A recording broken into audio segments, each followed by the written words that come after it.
وديش وحن هل كان كسي عبيننا إن سومالي هل تاي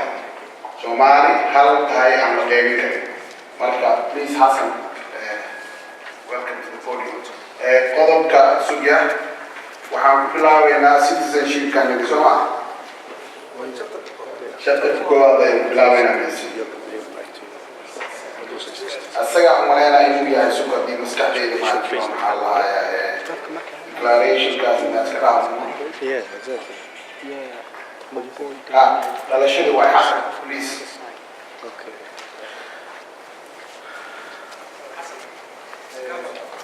كاميرا سيكو أرد. أبوي يا please.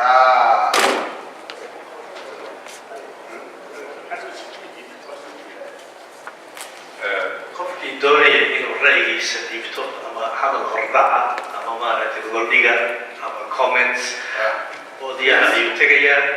ilaan wax walba qofka ku hadlayo wiilasha xagga fadhiya ayaa qoraya hadalkan xaggaa laga qorayaa biiliyana meelahaasa laga duwaya marka ugu horeysa waan u mahadnaqaynaa guddiga dastuurka oo noo yimidana soo booqay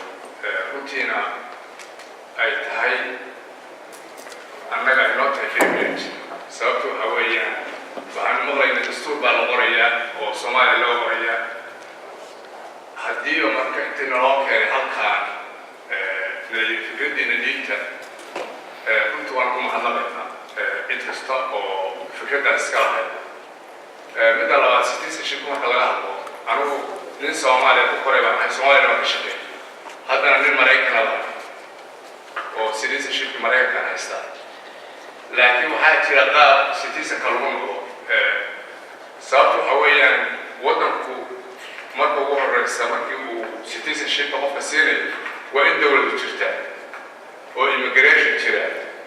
oo board of entry ay jirtaa meel laga soo galo lagana noqo lana og yahay qofkaas waxa uu ku yimid ma visit uu ku yimid ma wuxuu ku yimid immigration uu ku yimid ma investment iyo dhaqaale galin uu waddanka ku yimid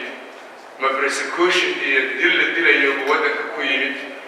ma wuxuu meesha ku yimid guur uu ku yimid oo wuxuu guursanayaa qof uu guursaday uu ku yimid ma ilmada dhalay baa waddan kale ku dhashay uu ku yimid marka waxaan qabaa citizenship inuu yahay qofka Soomaaliya waqti xaadir maadaama aan immigration lahayn raad la raacaan uusan jirin oo qof kastaba waddankan soo gali karo inay aad ugu adag tahay qodobkaas hadda in lagu soo daro dastuurka sababtu waxa weeyaan arrimahaasan sheegnay sidaa daraaddeed anu waxaan qabaa qofka Soomaaliga inuu yahay qofka aabihii iyo hooyadii Soomaalida ay yihiin luuqadda Soomaaliga ku hadlaya Soomaaliya meel kasta oo ku dhasho ha ahaatee anu fikirka saasan qaba sababtu waxa weeye haddii la yidhaahdo qof kasta oo waddanka deganaada waddanka yimaadaba citizen noqon kara dee yaa garan kara qofka meesha soo degay yaa garan kara 20 sano dadka Soomaaliya waa kala guuray boqol laan oo yar baa la samaystay oo meel yar oo wadda wacaha la wada qotay marka leesmana yaqaano oo nin yaqaana ma jiro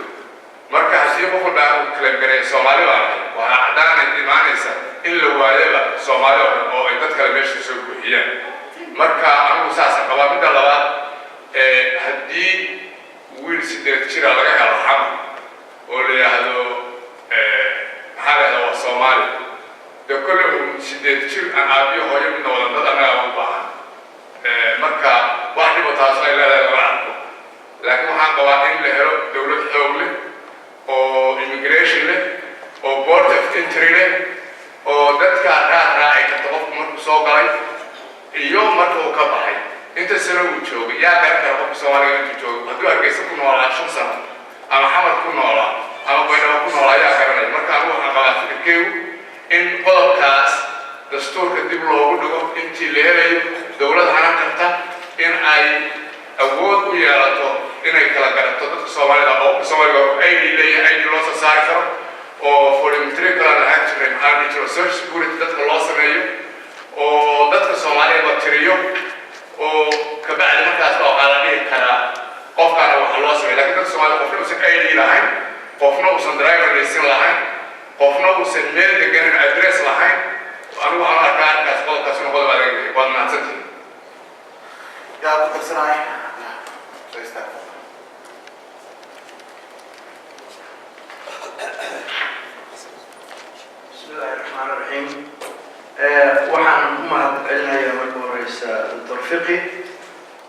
iyo tiimka la socda oo fursad noo siiyey inaanu ka doodno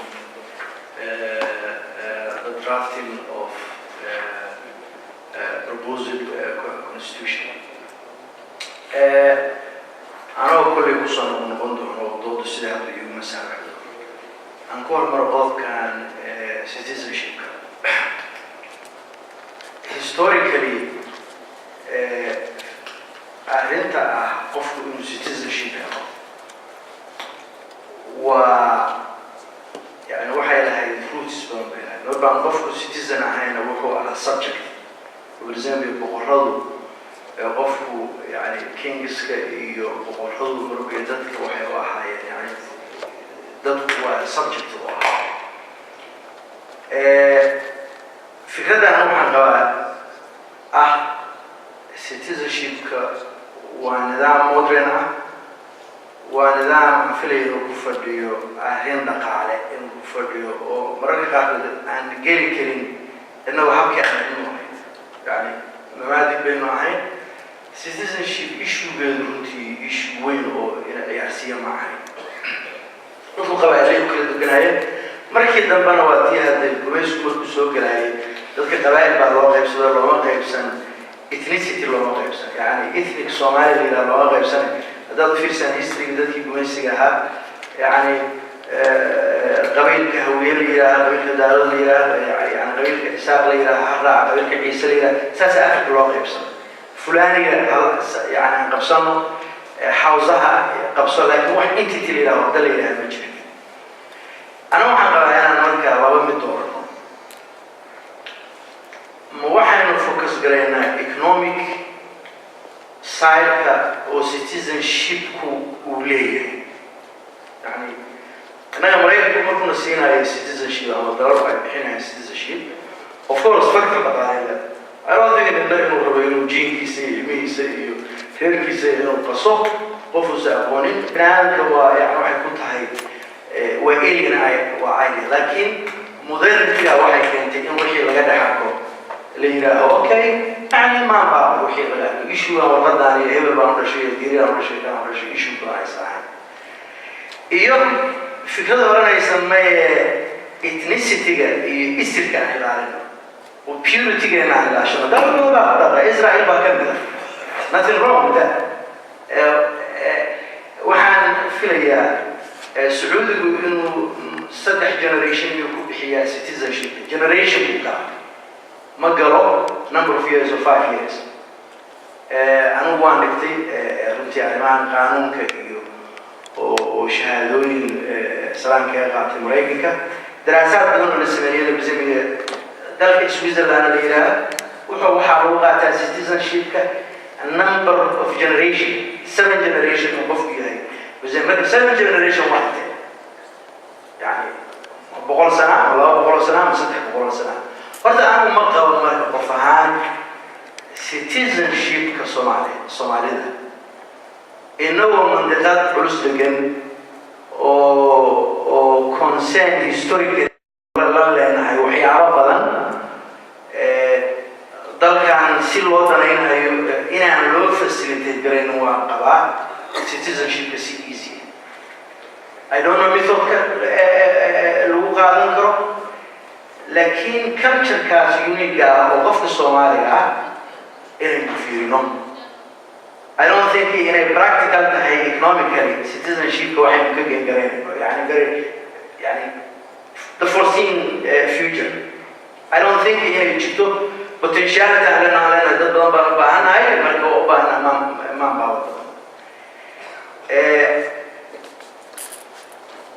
ما طبعا هو يعني هذا لكن إنه فيرنو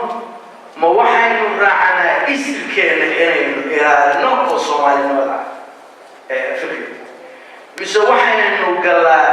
reality أدونكم ما عندهم رأي economic integration كالصعود ويف كالصعود أو sterilization كالliberalization كمين وراعنا وchoice ضد الصومالي نسافر له هو اللي هو بعد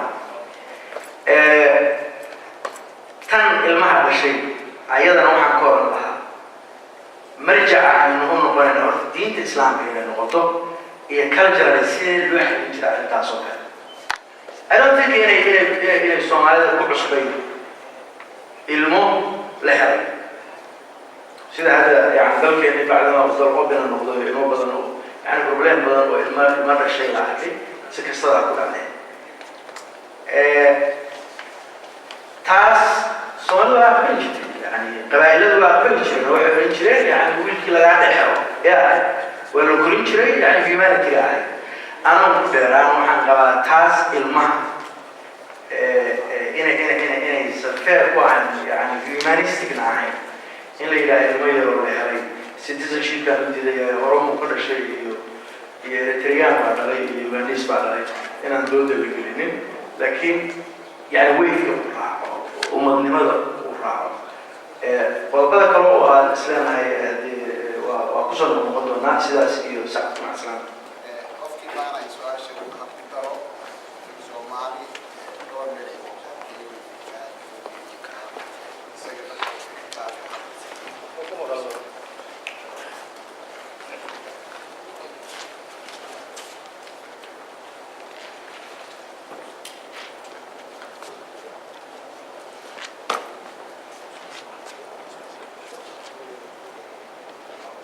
السلام عليكم. سيدنا الورقة حنورينا هو سيتي سنشيد كان لقاعد لايو سيتي سنشيد كان لقاعد لايو إنه وجه مثل مريكا معايا لي وحنوري لك شن سنة دوجو دك حقه يوريه نوم مطلوب سيتي أوقات سيتي سنشيد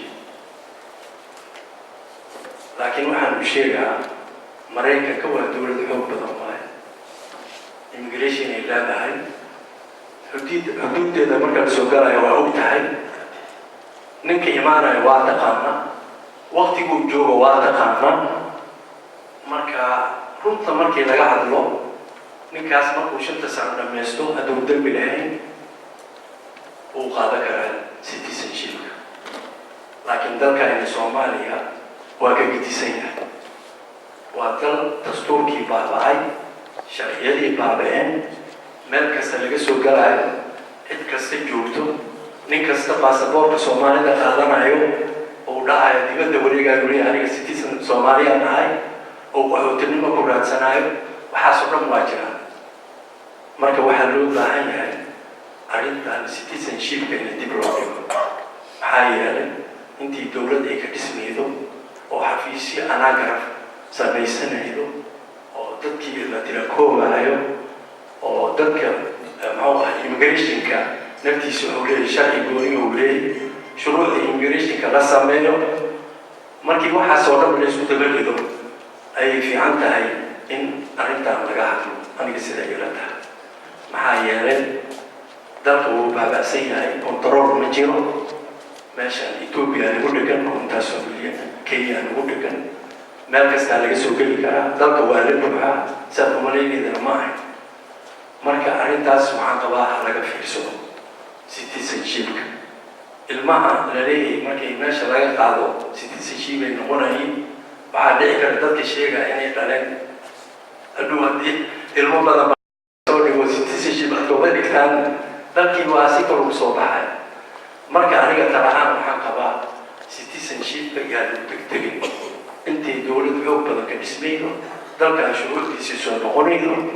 la ogaanayo ninka dalka jooga ninka ka maqan ninka soo galaya inta la ogyahay aniga intaas aan ugu baxay assalaamu calaykum waraxmatullaahi wabarakaatuh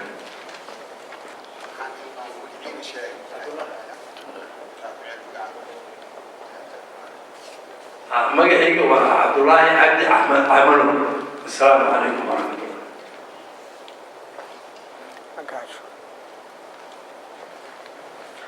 بسم الله الرحمن الرحيم. أنا مقعد وحالي هذا محمد سليمان بالي هذا من صوماليا أبويها وأنا هاي